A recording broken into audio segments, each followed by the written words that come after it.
ثاقب بشیر صاحب، ایک تو میں چاہوں گا 27 دسمبر کے حوالے سے آپ پہلے اپنی رائے رکھیے گا، پھر اس موضوع کے حوالے سے میں سوال کرتا ہوں۔ آج کا دن جو ہے وہ میں سمجھتا ہوں کہ جمہوریت کے لیے، ملک کے لیے یہ بڑا ہی افسوسناک 2007 میں یہ ایک مطلب عظیم ایک سانحہ ہوا کہ ہماری جو ایک سیاسی لیڈر تھیں، دنیا میں ان کا بڑا نام تھا، وہ اس دنیا سے چلی گئیں۔ لیکن افسوس ہوتا ہے کہ 2007 سے لے کر 17 سال ہو گئے ہیں، آج تک یہ چیزیں لاجیکل اینڈ تک نہیں پہنچیں کہ اس قسم کے جو واقعات ہوتے ہیں، یا اس سے پہلے ذوالفقار علی بھٹو تھے یا لیاقت علی خان تھے جو ہمارے جو سابق وزراء اعظم ہیں، ان کے ساتھ یہ واقعات ہوئے، تو تاکہ مستقبل میں کچھ ایسا نہ ہو۔ تو یہ دہشت گردی تھی، ان کو ٹارگٹ کیا گیا، ان کے جو ملزمان تھے کون تھے، کس نے یہ ساری پلاننگ کی اور کس نے ان کو جو ہے وہ ان کو قتل کیا۔ تو اس سارے تناظر میں یہ کچھ ایسا ہونا چاہیے تھا کہ مستقبل میں ایسا نہ ہو، تو لیکن ہم دیکھتے ہیں کہ وہ کنٹینیوٹی کہیں نہ کہیں نظر بھی آتی ہے۔ بانی پی ٹی آئی جو ہے ان پر بھی ایک اٹیک وزیر آباد کے قریب ہوا تھا، تو یہ معاملات رک جانے چاہیے تھے، نہیں رکے، افسوسناک ہے۔ اور ایک بڑی عظیم لیڈر سے ہم آج ہی کے دن 2007 میں جو ہے وہ یہاں اس دنیا سے جو ہے وہ چلی گئی تھی، اور اب پاکستان پیپلز پارٹی پہ ہے کہ ان کا جو کچھ کیا درا تھا، ان کی جو سیاست تھی، ان کو کیسے آگے لے کر چل رہے ہیں۔ بہت سارے سوالات ہیں پاکستان پیپلز پارٹی کی سیاست پر بھی، لیکن ان کا جو کام تھا، جو لیڈر تھی، وہ دنیا میں ان کا جو ہے وہ آج بھی دنیا جو ہے وہ ان کو مانتی ہے۔ بالکل ایسے ہی، جہاں تک بات ہے آج کے جو بھی تھے اور پوری دنیا ان کو اون بھی کرتی تھی، تسلیم بھی کرتی تھی۔ ثاقب بشیر صاحب، اب ایک چیز یہ جاننا چاہوں گا کہ اب پاکستان تحریک انصاف کے حوالے سے جہاں پر ہم بات کر رہے ہیں یہ معاملات کے حوالے سے، ایک یہ کہا جا رہا ہے کہ یہ مذاکرات وہ ہو رہے ہیں جس کی 2 تاریخ کو بھی میٹنگ ہونی ہے، ایک میٹنگ منڈے گزشتہ جو گزر چکا اس کو بھی ہوئی ہے، ایک ہم نے پچھلے پروگرام میں بھی یہ خبر شیئر کی تھی کہ ایک بیک ڈور ملاقات بھی ہوئی تھی جس میں کہا گیا تھا کہ ایک 2 پی ایم ایل این سے اور ایک پاکستان تحریک انصاف سے تھا۔ تو یہ بیک ڈور رابطے کیا واقعی ہو رہے ہیں، اور پھر یہ آفر کون دے رہا ہے عمران خان صاحب کو؟ بیک ڈور رابطوں کے حوالے سے فواد چودھری جو ہے انہوں نے بات کی تھی، D G I S P R سے بھی سوال ہوا، لیکن اس حوالے سے انہوں نے زیادہ بات نہیں کی۔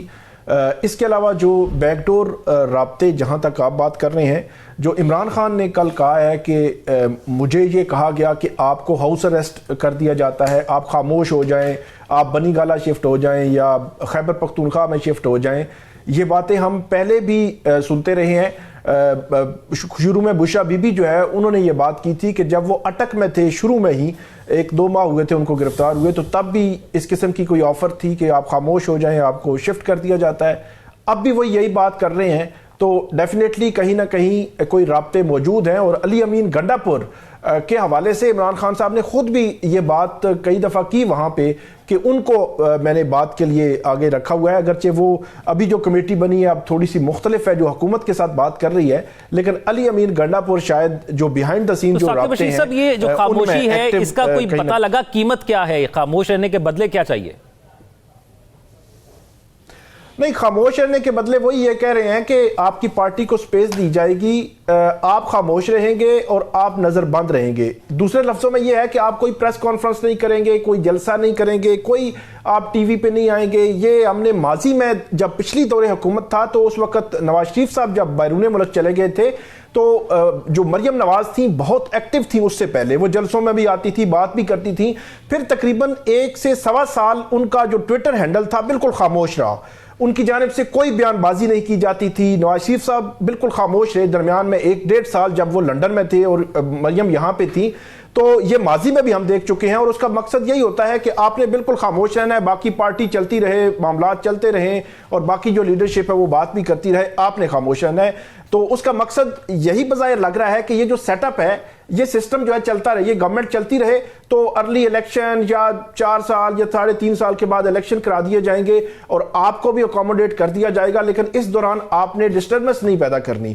اب جو بات ہے، ایک بڑی انٹرسٹنگ جو چیز سامنے آئی ہے وہ یہ ہے کہ جب پچھلی حکومت اور پی ٹی آئی کے درمیان مذاکرات ہوئے تھے، اس میں 3 چیزیں انہوں نے کی تھی۔ انہوں نے کہا تھا کہ مذاکرات کے ساتھ یہ نہیں چل سکتا آپ کہیں کہ سول نافرمانی بھی چلے گی، پھر انہوں نے کہا کہ مذاکرات کے ساتھ یہ بھی نہیں چل سکتا کہ آپ کا جو سوشل میڈیا ہے وہ جو ہے وہ صبح سے لے کر شام تک ہمارے خلاف اس طرح جو باتیں اس طرح چیزیں جو ہے وہ کرتا رہے تو ان چیزوں کو آپ روکنا ہوگا. لیکن دوسری جانب جو مذاکراتی کمیٹی کل ملی ہے عمران خان صاحب سے, ایک تو انہوں نے کہا ہے کہ سول نافرمانی جاری رہے گی, اب وہ لمیٹڈ ہے یا یہ بھی ہے لیکن انہوں نے کہا کہ جاری رہے گی. دوسرا انہوں نے کہا ہے کہ ڈیڈ لائن ہے ان کی 31 جنوری ہے جی. تو اب 2 جنوری کو پہلی جو میٹنگ ہونی ہے, اب 31 جنوری جو ہے وہ ڈیڈ لائن دے رہے ہیں, ٹی او آر بننے ہیں ابھی. پھر انہوں نے کہا ہے کہ میں نہ ہاؤس اریسٹ ہوں گا, اور نظر بندی بھی انہوں نے انکار کیا ہے, اور ہاؤس اریسٹ ہونے سے بھی مطلب وہ بنی گالا, خیبر پختونخوا شفٹنگ, یہ وہ سارا انہوں نے کہا کہ میں تو نہیں ہوں گا. آپ باقی جو ہمارے ورکرز ہیں یا لوگ ہیں ان کو جو ہے وہ رہائی کے حوالے سے آپ سوچیں. اور سوشل میڈیا سب سے اہم پوائنٹ جو اٹھایا گیا تھا اس میٹنگ میں بھی عمومی طور پر بھی بات کی جاتی ہے کہ اداروں کے حوالے سے جو سوشل میڈیا ہے, آج D G I S P R نے بھی بات کی کہ جو باہر بیٹھے ہوئے پی ٹی آئی کے ہینڈلرز ہیں وہ سوشل میڈیا کے ذریعے اس قسم کی چیزیں جو ہے وہ پھیلا رہے ہیں. تو عمران خان صاحب کے حوالے سے یہ خبر آئی ہے کہ انہوں نے سوشل میڈیا کو ٹھیک تبکی دی ہے, جی آپ کام جاری رکھیں, زبردست. اور ویسے بھی بار بار یہ مشورہ بھی دیا گیا فواد چوہدری صاحب نے, مارشل کے تحت یہ سزائیں ہوئی ہیں سب لوگوں کو, اس میں 20 لوگ تو ویسے ہی رہا ہو چکے, باقی 85 رہ گئے ہیں. تو ان کے پاس جو آرمی کے اندر ہی جو ملٹری کورٹس میں انٹرنل جو نیکسٹ فورم ہے وہ ہے کورٹ آف اپیل کا, کہ وہ وہاں پہ کورٹ آف اپیل میں جا کر اس کو چیلنج کر سکتے ہیں. اور اس کے بعد وہ آرمی چیف جو ہے ان کے پاس معافی کی درخواست بھی دے سکتے ہیں اور صدر کو بھی معافی کی درخواست دے سکتے ہیں. لیکن وہ جب کورٹ آف اپیل سے ہونے کے بعد, مطلب for example court of appeal میں بھی ان کی سزائیں برقرار رہتی ہیں, تو پھر یہ ہائی کورٹس اور سپریم کورٹ میں جا کر ان کو جو ہے وہ چیلنج بھی کر سکتے ہیں, جو قانونی طور پر طریقہ کار جو ہے وہ موجود ہے. لیکن ہائی کورٹس میں جو جب یہ سزائیں چیلنج ہوتی ہیں تو وہاں پہ پھر قانونی طور پر کوئی تکنیکی نوعیت کے کوئی سکم بھی آ جاتے ہیں. اچھا ثاقب بشیر صاحب ایک اور چیز یہاں پر بتا دیجیے گا ساتھ ہی, وہ چیز یہ جاننا چاہوں گا کہ ہمیں صرف یہ پتہ لگا کہ ان کو اتنے عرصے کی سزا ہوئی ہے, کیا کوئی دفعات بھی ہوتی ہیں جب یہ فیصلہ آتا ہے ملٹری کورٹ سے, کیونکہ اب یہ جیلوں میں منتقل ہو گئے ہیں, ان پر کس جرم کی سزا ہوئی, کون سی دفعہ لگی, وہ بھی ہمیں تفصیلات سامنے آئیں گی یا صرف اتنی ہی آئیں گی؟ یہ وہ سوال ہے جو جس کی وجہ سے تنقید ہوتی ہے, جس کی وجہ سے فیصلوں پہ تنقید ہوتی ہے کہ ان پر چارج کیا ہے, ان پر جو کیس بنا وہ کیس کیا تھا, ان کے خلاف جو ایویڈنس تھا وہ کیا تھا, اور وہ ایویڈنس قانون کے مطابق جو ہے وہ اتنا تھا کہ ان کو اتنی سزا ملنی چاہیے تھی. ان کو جو سزا ملی ہے اس سزا کی ریزننگ, وجوہات جو ہے وہ فیصلے میں لکھی گئی ہیں, اور وہ فیصلے کی کاپی کہاں پہ ہے, یہ وہ چیزیں ہیں بنیادی طور پر جس کی وجہ سے جو تنقید ہے عمومی طور پر کہ سیولینز اور ملٹری کورٹس میں جو ایک لائن ڈرا ہے, جس کے حوالے سے اٹارنی جنرل نے یہ بات کی تھی سپریم کورٹ میں جب یہ کیس چل رہا تھا ملٹری کورٹس کے حوالے سے, تو کہ ریزننگ دی جائے گی, پورا ان کو حق دیا جائے گا. D G I S P R نے آج یہ بات کی انہوں نے کہ ان کو وکیل کا حق دیا گیا, ان کو وہ اپنے دفاع میں ڈیفنس لا سکتے تھے, وہ ان کو پورا جو ہے وہ فیئر ٹرائل, وہ بنیادی طور پر یہ بات کہنا چاہ رہے تھے. تو اب وہ ججمنٹس ہیں, ان کو ابھی تک 2 میں نے دیکھے ہیں کہ ان کی جانب سے ڈیفنس منسٹری کو درخواستیں گئی ہیں کہ ہمیں ججمنٹس فراہم کی جائیں تاکہ ہم نے کورٹ آف اپیل میں جانا ہے.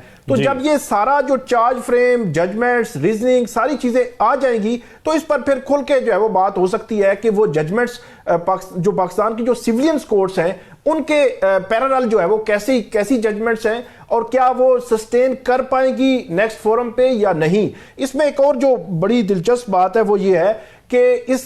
سارے 85 لوگوں میں سے تقریباً کوئی 15-20 لوگ ایسے ہیں جن کی سزائیں 2-2 سال ہیں جی. تو 2 سال کی سزا ہے اور وہ 19 ماہ کی سزا پہلے ہی کاٹ چکے ہیں, تو باقی بچتی ہے 5 ماہ کی. تو عمومی طور پر سیولینز کورٹ میں تو ان کو ضمانتیں اور ان کو فوری طور پر رہائی ہو جاتی ہے, لیکن اب کیونکہ کورٹ آف اپیل میں انہوں نے جانا ہے اور کورٹ آف اپیل میں فوری طور پر ان کی رہائی ہو سکے گی یا نہیں ہو سکے گی, یہ بھی ابھی الگ سے سوال موجود ہے. یہ آنے والے دنوں میں پتہ لگے گا. ماضی میں جو ملٹری کورٹس میں جو کیسز ہوتے رہے ہیں وہ انڈیویجولز کے تھے, مطلب ایک انڈیویجول آیا, دوسرا, تیسرا, چوتھا, یا پی ٹی آئی کے دور میں کہا جاتا ہے کہ 25 یا 29 لوگ جو ہے ہوئے